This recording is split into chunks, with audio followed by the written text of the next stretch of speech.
Didn't know where to go, so I'm posting this here. My name is Josh. I live in New York, but not the New York you're thinking about. Contrary to popular belief, there's an entire state attached to the city, and I just happen to live in the middle of nowhere. Great place to spawn. Anyway, I found something crazy last night. Well, maybe. I don't know where it came from exactly, but it's in my house now. I just had this crazy nightmare. Can hardly remember it, but I jotted a few points down in my dream journal. Don't ask. I was walking through the woods, but not anywhere I recognize.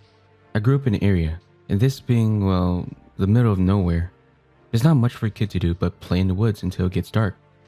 So I'm fairly confident I know where I was if this was a local forest. Anyhow, I eventually came to a clearing with a big tree which had a cave-like opening. The inside of the tree was weird, like it was alive.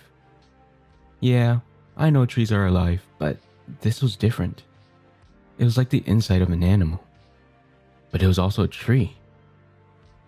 There was one part of the wall in front of me that was straight flesh, and then there was this weird rectangular protrusion. I don't know what got into me, but I stuck my hands in and pulled it out. It was a book. Well, journal is a better word to describe it, but it was thick like a novel. This black leather cover containing a mountain of yellow disfigured pages. On the cover stuck a length of white tape, which, written in black ink, contained one word: Lochwood. And then I woke up, like immediately, in my bed, no sign of mud or whatever else I would attract in from the woods. I wrote down what I remembered in my dream journal and started to go back to bed when I noticed something on my desk. I'm not gonna hype it up, but it was the same journal from my dream. I know, this is hard to believe, but I swear on my cat's life that's what happened. And if you know me, you know I love my cat. I would never endanger his life to tell a lie. I'm 100% serious. On God, no cat, bro.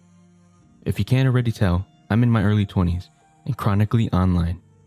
So curiosity got the better of me, and I started reading through the possibly haunted journal that just randomly appeared in my house. As all rational people do, let me tell you, there's something weird about this thing. It talks about a local place called Camp Lochwood and all the weird stuff that goes on there. Now, as I've stated multiple times, I've lived my entire life here. There's no such thing as Camp Lochwood. I even looked it up to double check. Nothing. Unless someone decided to break into my house and leave behind a writing project that I just so happened to have a nightmare about, I'm gonna rule out this being a hoax. That's why I came here. I need to get some other opinions on this because I'm lost. What the hell is this thing? Since I have a job, I don't have time to type out this entire journal at once without losing my sanity. So I'm gonna upload individual entries over time. Without further ado, here's entry 1. Entry 1. My name is... Years ago, As I sit here pondering what to put in this journal, I find myself transfixed by the fire crackling before me. The rushing water, howling of coyotes, and cries of crickets, try as they might, can't seem to win over my attention. Staring into the dancing flames, scorching the flesh of this damned forest, to hell with it all, I think to myself. I've lived my entire life in these woods, and yet they always seem to surprise me. Maybe I should just let it burn. No. Fire won't go far. I don't even know why they want me to do this. So your stories aren't lost to time, he tells me. Not like anyone listens to him now. But boss man gets what he wants. Regardless, I could use a new hobby. If you don't already know me, just call me Pete. I work in maintenance. If for some reason you don't know where we are, then welcome to Camp Lochwood. We're nestled right into the heart of the Catskill Mountains. When I say we're in the middle of nowhere, I mean it. The closest house? About 30 miles away. The closest gas station? Around 40. We don't even have cell service. It's the perfect getaway.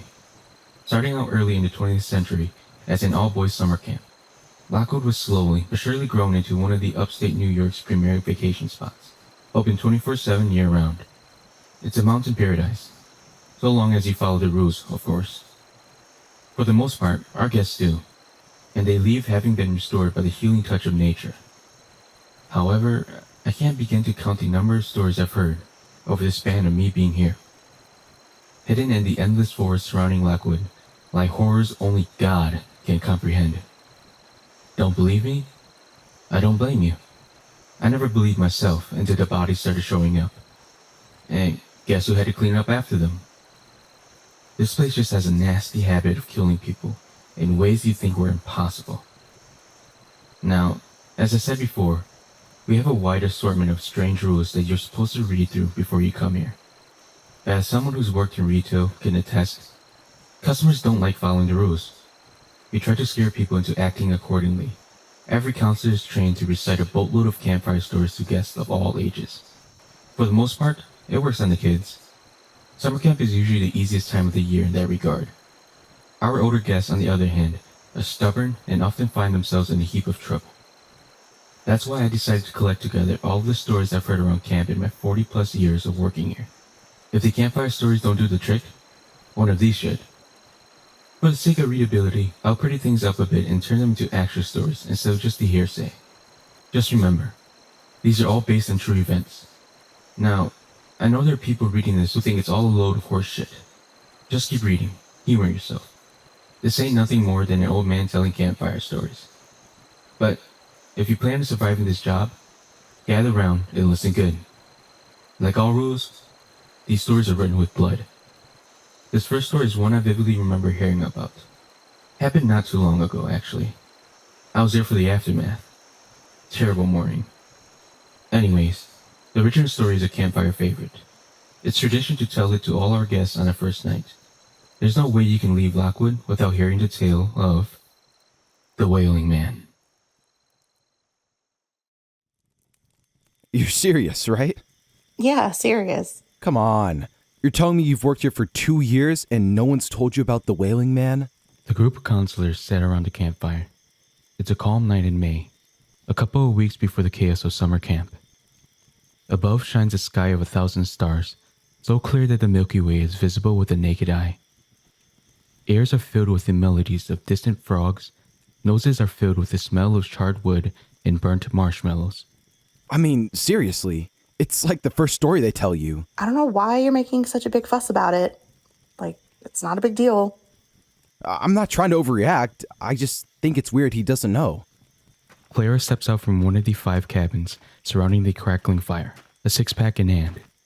She takes a seat on the picnic table next to Ryan and begins passing out beers. One more for the road? Well, you've got time to tell me that story now. Gotta finish that beer before you leave. Nah, bro. I've told that story like 1,000,000 times. You couldn't pay me to say it again. I'm already sick to my stomach just thinking about it. Brian, they literally pay you to tell it. Yeah, but they have the money to. Besides, you're gonna hear it in a couple days anyway, so who cares? Don't make me do it. I'm told you tell it the best. Clara says. Brian lets out a sigh. Shit, when you put it like that, I don't know. What do you think, Rico? What? You think I tell it the best? Tell what the best? Wailing Man, were you not listening? No, dude. It's almost midnight. I'm falling asleep just listening to you guys. Wow, I'm heartbroken. You think I'm boring. You're gonna make me cry. Brian sarcastically remarks. Yeah, boring, boo-hoo, and stuff. I think I'm gonna head home. But you're not gonna stay for the story? Nah, it's way past my bedtime. If I stay any longer, I might pass out on the walk home. Good night, y'all. Good night. Good night. Good night. Rico walks off and everyone says goodnight in return, and the counselors refocus on the flame. Well, his loss. Ryan, you might want to ride home after this. I think I'll be fine.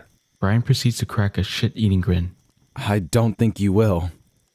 Dude, just tell the story. Brian takes a swig from his drink and leans in towards the fire. All right. A little over 100 years ago, there was a logging camp out in the woods west of here. It was one of the largest camps in the state, at one point having over 60 loggers hard at work every day. One day, this scrawny-looking guy by the name of Elias walks in looking for work. At first, the foreman told him to get lost. No way a man your size can keep up. It just so happens that the guy was a logging machine, able to cut down a tree twice as fast as the rest. Though the rest of the crew resented Elias, for the first few months, things went smoothly. That was until Elias met Rachel, the wife of John, another crew member. Turns out, Rachel and John were not on good terms. One night, he went out drinking and left her alone in his cabin. How selfish, she thought. She had traveled from another state to spend time with them, and he would just leave her like that? She wanted to hurt him, the way he had hurt her for the last 10 years. Elias was one of the few who stayed back, and since he wasn't too fond of John, he had no problem doing what he was about to do. John and his crew ended up returning to the camp sooner than expected, and they found the two sleeping together in John's cabin. When Elias noticed the group, he sprang up and ran out the back door into the woods. Now, John wasn't gonna let him get away with it. Oh no. He and his boys chased after him, each armed with an array of knives. After a while of running, Elias tripped over a fallen tree and fell face first into the ground. The group caught up to him and held him down. Fists and boots began raining down on his feeble body. Weakened from a day's work of hard labor, Elias attempted to get away, but John grabbed him by the ankle. Oh no, you're not getting away. John pulled out a knife and began sawing at the back of the ankle he had grabbed, slicing his Achilles tendon in two. As he screamed in pain, John did the same to the other ankle. His feet went limp, and Elias had no way to escape. John, in a fit of rage, began rambling incoherently before sticking his hand into Elias's mouth and grabbing his jaw. With his hand, he broke his jaw so he could not speak. With his knife, he gouged out his eyes so he could not see. And as the final act of revenge, he proceeded to peel his face off, leaving him a bloodied mess. As Elias wailed in pain, the group walked off, leaving him to the mercy of nature. Ryan shifts uncomfortably in his seat and asks, You tell this story to children? Not like this. Anyways, days went by without anything out of the ordinary. It was assumed that Elias got drunk and wandered off into the woods. A search party was made, but there was no sign of the man. John and his crew went back to the spot where they attacked him and found nothing, assuming a bear got to him first. Later that night, while everyone was fast asleep, the camp was awoken by the sound of a distant wailing. John recognized the sound immediately. It was the same cry that Elias let out. The wailing went on long enough for the entire camp to leave their cabins and investigate. Eventually, the wailing stopped, and a crackling voice enveloped the entire camp. I can't feel my face. In the distance, a man's screams were heard, a recognizable voice that drew the attention of the crew. Men grabbed their axes and knives and rushed to save whoever was in trouble. The same voice cried out again. I can't feel my face. Followed by multiple painful shrieks. John stood out in the middle of camp, dumbfounded by the chaos erupting around him. Screams in all different directions. To his left, one man was knocked to his feet by an unidentified figure and dragged into the woods. To his right, a man walked out into camp, his entire head degloved. John turned around and rushed back into his cabin. Inside, Rachel was huddled in the corner, rocking back and forth, eyes pinched closed, hands over her ears. Suddenly, the back door and cabin burst open, and John turned his face to see impending doom. Elias floated in the doorway, feet dragging on the ground, looking just as he left him. His jaw hung open, blood dripping from where his face used to be. Though his mouth didn't move, a voice shot out from the gaping maw.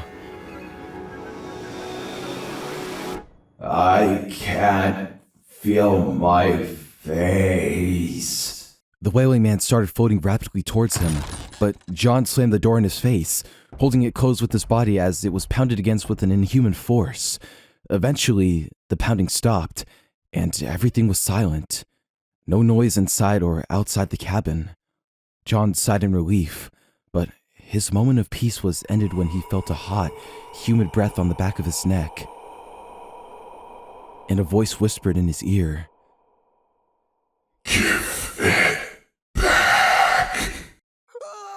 Don't do that. Ryan jumps in his seat as the rest of the counselors begin laughing. "You should have seen the look on your face." "Well, that's enough for one night. Good night, guys." That's it? You're just gonna leave after that? Yeah, it's midnight, dude. I gotta work in the morning. I'm a responsible employee. So now I gotta walk all the way across the camp after hearing that? What am I supposed to do if I see the Wailing Man? Brian turns and looks at Ryan. He tells him how Rachel was the sole survivor because she didn't move. So if you ever see or hear him, don't move a muscle. Everyone says their goodbyes and walks off in separate directions, leaving Clara and Ryan. You want me to walk you back? No, I'll be fine. That didn't scare me a bit. I saw you jump a foot off the bench.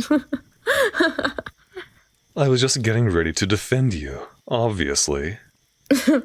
Whatever. I'll see you tomorrow.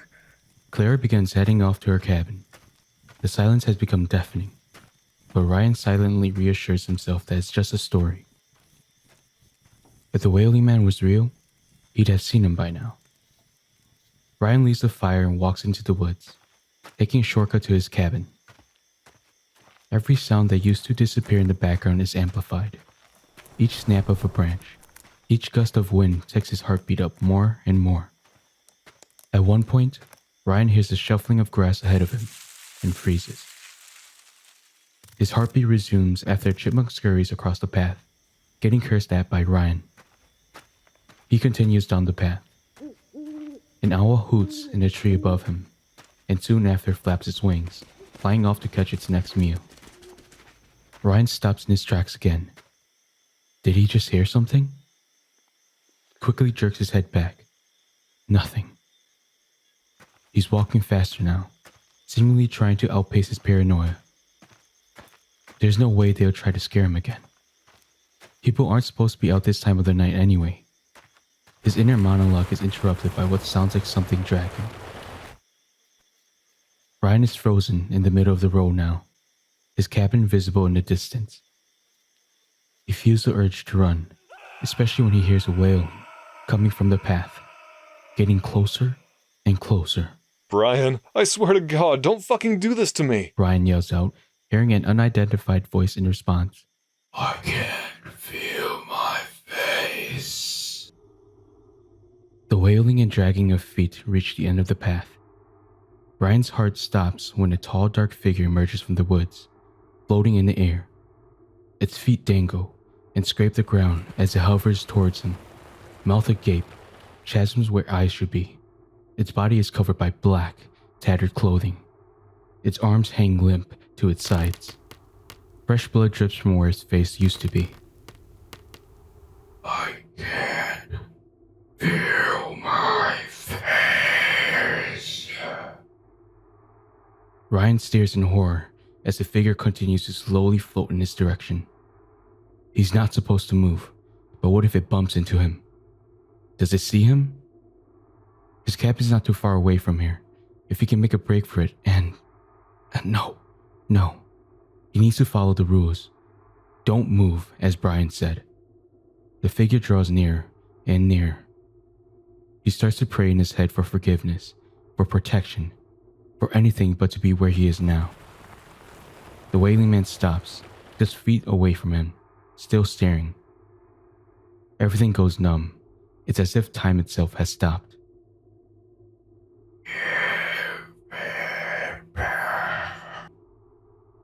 To hell with the rules. Ryan sprints towards his cabin, dragging feet keeping pace close behind. The same wailing as before roars thunderously, but this time, it's reversed.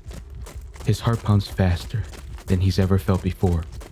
His legs go numb as if they aren't there, but he keeps speeding forward. He's never run this fast before, and yet the Wailing Man continues to gain on him. The reverse wailing just inches behind his head now. He shoots up the stairs to his cabin, reaches for the door and swings it open, and slams it shut, locking it and pressing his body against it as the animalistic pounding threatens to tear it down. As the pounding continues on the door, Ryan hears something at the window to his right. He doesn't see anything through the window, but it nonetheless slides up a bit, as if someone tried to open it from the outside. The invisible figure begins moving from window to window on both sides of the cabin, almost instantly, as if there were two people, from the front of the cabin toward the back. As the attempts reach the back of the cabin, he remembers something that drains the blood from his face. The back door doesn't lock. Seeing no other choice but to hide, Ryan launches from the door over to his bed, crawling under just in time for the pounding at the front door to stop and for the back door to swing open. The cabin is completely silent now, all except for the dragging of the feet on the wooden floor. Ryan covers his mouth and watches as the dangling feet drag around the bed, into the bathroom, out of the bathroom, and into the counselor's room, and back into the main room. The feet stop right in front of the bed, facing the front door. He holds his breath, staring at the dangling feet for what feels like hours, until he hears a coarse voice under the bed, right behind him. Give it back.